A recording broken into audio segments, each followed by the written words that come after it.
कि उनके बयान को आप ढंग से देखो, वो हाशिए पर हैं। जब आदमी हाशिए पर होता है ना तो हताशा में जीता है।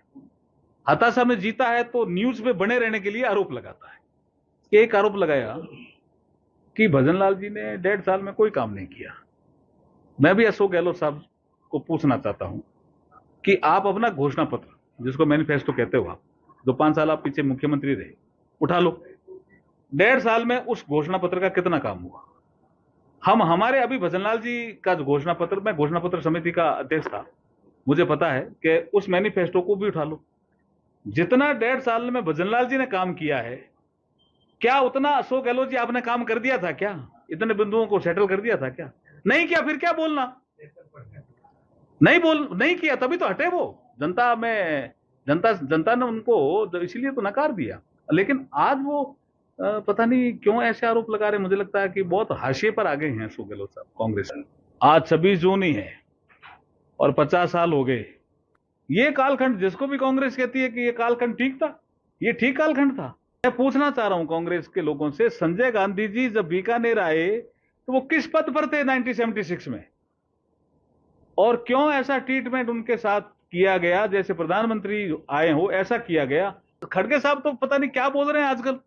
वो तो कह रहे हैं इमरजेंसी का कालखंड ठीक था। ठीक था क्या?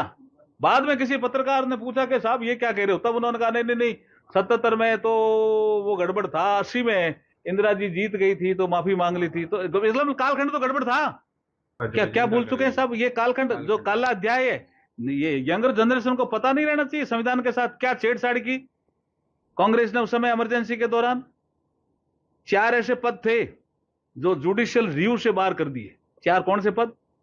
राष्ट्रपति, उपराष्ट्रपति, प्रधानमंत्री और स्पीकर।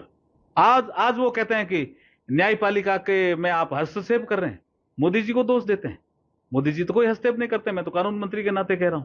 न्यायपालिका स्वतंत्र रूप से अपना काम कर रही है। उस समय क्या था, ये खड़गे जी को याद दिला रहे हैं और नई पीढ़ी को हम याद दिला रहे हैं कि उनका अगर चुनाव गलत होगा तो कानून के दायरे से भी बाहर होंगे वो। लोकसभा का चुनाव 5 साल होता है, ये basic structure of the constitution है। और इंदिरा जी ने क्या किया? इसकी अवधि 6 साल कर दी। खड़गे जी इसको ठीक मान रहे हैं क्या? राहुल गांधी जी, मुझे लगता है कि नरेंद्र मोदी जी के कालखंड को पढ़ नहीं रहे हैं ढंग से। 11 साल को हम मना रहे हैं, जगह जगह जा रहे हैं। कोई ऐसा सेक्टर नहीं है जिस सेक्टर में कोई योजना नहीं आई हो। आपका रूस और यूक्रेन का युद्ध हुआ, महंगाई बढ़ी, ये तो नरेंद्र मोदी जी की नीतियां है ना, ये उसका परिणाम है।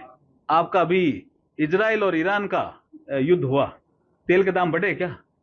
ये सब नरेंद्र मोदी जी की नीतियों का परिणाम है कि जनता को वो तकलीफ नहीं आने देते हैं, चाहे क्षेत्र कोई सा भी हो।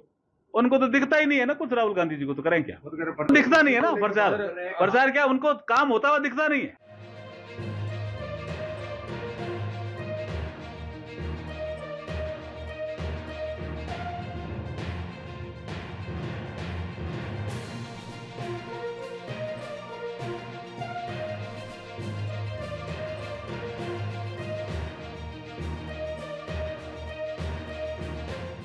अगर आप ये वीडियो YouTube पर देख रहे हैं तो हमारे चैनल को सब्सक्राइब करें और बेल आइकन को दबाना ना भूलें। अगर आप Facebook पर ये वीडियो देख रहे हैं तो हमारे पेज को लाइक करें।